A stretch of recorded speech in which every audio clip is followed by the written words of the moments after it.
Hello, and welcome to your most obedient and humble servant. This is a women's history podcast where we feature 18th and early 19th century women's letters that don't get as much attention as we think they should. I'm your host, Catherine Garrett. This week, we're going to be talking about a letter from Sarah Stewart. She's an enslaved woman at James Madison's Montpelier. It's a letter from her to Dolley Madison, written on July 5th, 1844. Now, I've been wanting to do this letter for a long time. I found it a while ago, but I put it off because I didn't have a strong enough grasp of the subject matter. So I was very excited when Hilarie Hicks, senior research historian at James Madison's Montpelier, agreed to come on the show and talk about it with me. So hello, Hilarie. Hello, thank you for having me. First of all, can you tell us a little bit about what you do as a research historian at Montpelier? Sure. The way I usually explain my job is I look stuff up for people who ask me questions. That sounds great. It is. In a broad way, sometimes I'm doing research for particular projects that are going on at Montpelier, exhibitions. Archaeology might be investigating a new area and they want to know what we have in the documentary record related to it. I field a lot of research questions from scholars and from the general public. And then I have some research projects that I've been pursuing on plantation operations and writing blog posts for Montpelier's Digital Doorway, including our newest project, the Naming Project, where we're developing biographies for the 300 people whose names we know who were enslaved at Montpelier. That's a really cool project. So the letter that we have here, it's by an enslaved woman named Sarah Stewart. What do we know about Sarah Stewart? She is about 50 years old at the time she writes the letter, and she's a member of the Stewart family. We know a number of different people with the surname Stewart at Montpelier. Unfortunately for Sarah, we don't know how she is related to the other Stewarts, but she was an enslaved domestic worker, and many of the Stewart women did work as domestics. I saw there's a couple letters from her in the Dolley Madison papers. Was she literate or did she have somebody else write these letters for her? She had someone write letters for her. She often seems to be the person who is at Montpelier and writing to Dolley Madison when Dolley is in Washington and updating Dolley on information, but also passing information about members of the enslaved community who are at Montpelier and sharing news that she wants Dolley to pass on to the enslaved people who are up in Washington at that particular point. Dolley was 76 years old at the time this letter was written. What is going on in her life at this point? Well, she's a widow at this point. And ever since James Madison had died in 1836, Dolley's been dividing her time between Montpelier and a house that the Madisons owned in Washington, D.C., and she's spending more and more time in Washington, D.C. And just about a month after this letter is written, she's actually going to sell Montpelier. So she will be living permanently in Washington, D.C. And at this point in time, Dolley's finances were not in particularly good shape. So it was financial hardship that was pressing her to sell Montpelier. And when you think about it in comparison to today, the Madisons did not receive any kind of presidential pension. So their income came from the sale of crops raised on the property by the enslaved laborers. And due to a combination of things, bad weather, pests, low crop prices, none of the crops really did that well. None of the crop years were really that good throughout James Madison's retirement. And then there were a lot of expenses. We talk a lot about Dolley Madison's son, James Madison's stepson, John Payne Todd, and he had issues with drinking and gambling. So Madison spent a great deal of money bailing him out of debt. But sometimes we don't always realize that Madison was bailing other people out of debt too. And in fact, the house that the Madisons owned in Washington, D.C. was the house of Dolley's sister and brother-in-law. And the Madisons had purchased that house to keep Dolley's sister and brother-in-law from losing it. So that was a big outlay of cash at a point when the Madisons couldn't really afford to do that. And then on top of everything else that is going on, right at this point when the letter is written, Dolley is in the midst of a lawsuit and she has countersued her brother-in-law, James's brother William, had sued Dolley for $2,000. It was money that he believed that he was owed from the settlement of his and James's father's estate. And so Dolley does not believe that she owes him this money. And so she countersues him. So that's kind of what's going on in Dolley's life at the point she receives this letter. It is crazy how many of these Virginian founding fathers are in so much debt. Yes. Well, I think some of it comes just from the agricultural lifestyle that I think you tend maybe to feel like you are wealthy because you have a lot of land, but you don't necessarily have a lot of cash. And there's kind of a circle of indebtedness where rather than today when we borrow money from the bank or we run up debt on our credit cards, people borrowed money from each other and everything was fine until somebody calls a debt in, and then everybody in a circle is having to call a debt in. And then, of course, who gets caught in the crossfire? The enslaved people who count as property and have no control over this circle of debt. All right. So I think that's pretty good context of what's going on. I'm going to go ahead and read the letter from Sarah to Dolley, if that's all right. Sarah Stewart to Dolley Madison, 5th July, 1844. My mistress, I don't like to send you bad news, but the condition of all of us, your servants, is very bad, and we do not know whether you are acquainted with it. The sheriff has taken all of us, and says he will sell us at next court unless something is done before to prevent it. We are afraid we shall be bought by what are called Negro buyers, and sent away from our husbands and wives. If we are obliged to be sold, perhaps you could get neighbors to buy us that have husbands and wives, so as to save us some misery, which will in greater or less degree be sure to fall upon us at being separated from you as well as from one another. We are very sure you are sorry for this state of things, and we do not like to trouble you with it, but think, my dear mistress, what our sorrow must be. The sale is only a fortnight from next Monday, but perhaps you could make some bargain with somebody by which we could be kept together. I get a young lady to write in my name, but it is intended for us all. The husband of Katie is with you. What is to be done with her and her children? Your dutiful servant, Sarah. This is a pretty tough letter. This is a really heartbreaking one. The line that really gets me, I mean, all of it's terrible, but the line that always sort of hits me is she says, think, my dear mistress, what our sorrow must be. And this, to me, gets to the real core of some of the issues of the way historians write about slavery. I think a lot of times there's a lot of emphasis on the struggles of white people, but it seems as though people forget that the Black people are also human beings that are dealing with the same issues and have huge consequences from these issues.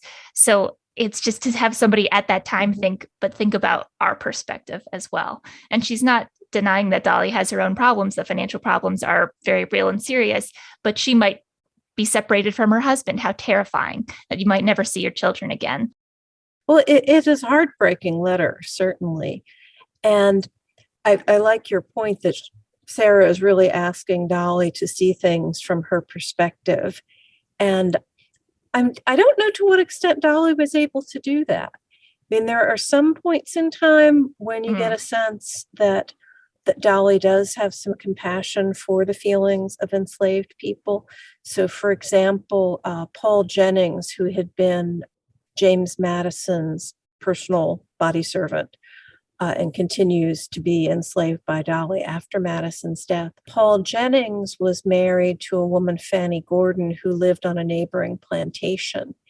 And at a point when Fanny is dying, Dolley gives Paul Jennings leave to go and be with her, and he stays with her for a period of time until she passes away. So that's certainly an instance where she's showing some compassion towards the feeling of enslaved people. And then there are other situations that we know of where she does appear to sell people without regard for their feelings. So it's very complicated. The obvious question that comes up is, was there a sale? Did these people end up with the Negro buyers, as she describes them, or did Dolley Madison try to keep the families together? Not quite either, I would say. Okay. There was not a sale right at that point. So with the suit and the countersuit going on, they just seem not to have had a sale right at that point. And we have wondered, even though Sarah actually says the sheriff has taken all of us, we don't know that they actually were taken away from Montpelier and jailed. They may have just remained at Montpelier under a lien or something like that. So there was not a sale at that point in time. And then right about that time, in July of 1844, Dolley transfers all the people that she has enslaved to her son, John Payne Todd, which we kind of think was a legal maneuver to essentially strip her of her assets so that she couldn't be sued for them. And then as this countersuit continues, Dolley is making the case that the document that her brother-in-law William had pressed her to sign didn't represent what she had actually said to him. So basically, in the affidavits that she and her particularly her niece, are giving as to what transpired the day this bond was signed. Apparently, William has come to her and said, I'm owed this money from the estate of our father, and James didn't give it to me, and you owe it to me. And she says, well, I don't really think that's the case. And he says, well, you could just sign this bond that if this comes due, then it would be payable in money or in slaves. And they go back and forth. They write something down on a slate and she alters it. And ultimately she says that what was written down as the bond was not what she intended to say. So, and eventually the court decides in her favor. So they don't end up selling any enslaved people in order to satisfy this $2,000 that William believes that he is owed. But over the next several years, Dolley and John Payne Todd seemed, even though Dolley has deeded the enslaved people to John Payne Todd, they continue to act like they still belong to Dolley, or they're kind of managing them as a joint asset, if you want to think of it that way. And so over the next several years, John Payne Todd, with Dolley's assent, did sell people individually, and it doesn't seem to be with any particular regard for families. Before the Civil War, it seemed like one of the sort of standards of being a quote unquote good slave owner was to try to keep families together and to avoid family separations. And this comes up a lot in abolitionist writings and in books I've read. There were literally books printed for women on how to be plantation mistress that would tell you this is how you get a good relationship with your slaves. It tells you like interpersonal things sometimes, but that's one of the big ones, is to try to keep families together. I think something that is sort of interesting is how frequently situations like this come up where families are separated, even if you are a slave that belongs to somebody who is really trying to keep families together. And these moments when there's financial difficulty at the end of somebody's life, these big inevitable life moments, it's almost impossible to do it. Yeah.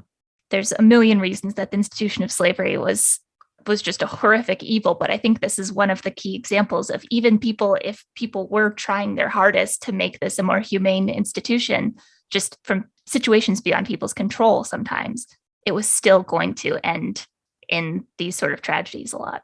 One of the things that has struck me in writing some of the biographies for the Naming Project is realizing that Madison's father, each time one of his children married, Madison's father would give them a number of enslaved people, and then he confirmed those gifts in his will. And for one daughter in particular who moved the farthest away, Nellie Madison, who marries Isaac Height, when she left and took the enslaved people with her that her father had given her, that was really breaking up the extended families. So she was given some women who appear to be mothers of particular children. She was given some men, but we don't know if they match up with, if they're the husbands of those particular women. And even if, well, for example, Eliza and her 5 children, even though she is with her 5 children, we don't know who she left behind at Montpelier, parents, aunts and uncles. And then in the next generation, when Nellie Hight's son gets married, she gives to her son Eliza's daughter and several of Eliza's grandchildren. And so we think of weddings being a time when families come together, which was true for the white families. But for enslaved families, weddings were a time when families were pulled apart. One of the names mentioned in this letter, Katie. Mm-hmm. Who was Katie? Do we know anything about her and her husband and children? She's actually someone that we know a lot about. Her name was Catherine Stewart Taylor, and she was the daughter of Dolley's enslaved maid, Suki or Susanna Stewart. And this is a realization that we just came to recently because we found Susanna Stewart's will on Ancestry. Oh, wow. And realized that Catherine Taylor was one of Suki's children, which we hadn't realized before. Katie or Catherine is married to Ralph Taylor, and they have 5 children. Ralph was one of the people that John Payne Todd tended to send back and forth between Montpelier and Washington. So at the point when this letter is written, Ralph is up in Washington, D.C., but Katie and the children are back at Montpelier. Eventually, all the Taylors end up in Washington, D.C. after Dolley sells Montpelier. Then Dolley dies in 1849. Her son, John Payne Todd, dies in January of 1851. And he actually put in his will that he wanted to free the remaining people that he still enslaved. But it's hard to say whether he realized this at the time or not. So we don't know if he realized how much debt he was in. But as it turned out, his debts exceeded his assets, and his assets were the enslaved people. And so by November of 1852, his executor is still holding the Taylor family, Katie and Ralph and the children. And the Taylors actually sued for their freedom on something of a technicality, because at that point it was illegal to import slaves into Washington, D.C. And if an enslaved person was brought into Washington illegally, they were able to sue for their freedom. And the exception would be if someone moved to Washington, D.C., and they wanted to bring with them the people that they had previously enslaved at their former home. So when Dolley became a full-time resident of Washington, D.C., she had a 12-month window to bring any people that she had enslaved in Virginia to bring them up to D.C. But remember, she had deeded the people that she enslaved to her son, and he still lived in Virginia. So the Taylors sued on the grounds that John Payne Todd had brought them into Washington, D.C. illegally, since he was a Virginia resident. And they actually win their case. Awesome. And Katie's freedom papers survive in the collection at Dumbarton House and lists Katie and the children. We assume, since the cases were all tied in together, we assume that Ralph was freed at the same time, but his freedom papers don't survive. That's an awesome story. It is a wonderful story. So many of the stories that we tell through the Naming Project either end without us knowing what happened to a person, or they end sadly because the person's life ends while they're still enslaved. But the people who lived long enough to see their freedom are really pretty uplifting stories, and to see how well people did for themselves in the next couple of generations is just really inspiring. The network of free Black people and enslaved people in DC is pretty cool when Definitely. You see some of those stories. But how terrifying to be working your job and to have the sheriff come and tell you all that you might be separated from your family in a week. Yeah. But so what ends up happening to Sarah? Where does Sarah end up? Well, Sarah ends up going to Washington, D.C. after the sale of Montpelier. So she seems to be part of the core group of enslaved domestic workers that continue to wait on Dolley, including the Taylor family. And it took John Payne Todd a while to get everything organized and vacate the property. So it was around October or November of 1844 that he sent Sarah and the Taylors to Washington, D.C. And then eventually Dolley sells her longtime maid, Sukey, or Susanna Stewart, and Sarah seems to take her place as Dolley's primary domestic worker. And then after Dolley dies in 1849, and John Payne Todd writes his will, as we talked about before, Sarah Stewart is one of the people he lists by name in his will that he intends for her to be free. But she ends up in the same position as the Taylors, still being held in bondage by John Payne Todd's executor. And so Sarah sues for her freedom at the same time that the Taylors do, but we don't know the outcome of Sarah's suit. Hopefully the cases were all decided on the same grounds, but we don't have a freedom paper the way that we do for Catherine Taylor. If there's one thing about the history of slavery in Montpelier that you wanted more people to know about, what would it be? I think it's really the complexity of it all.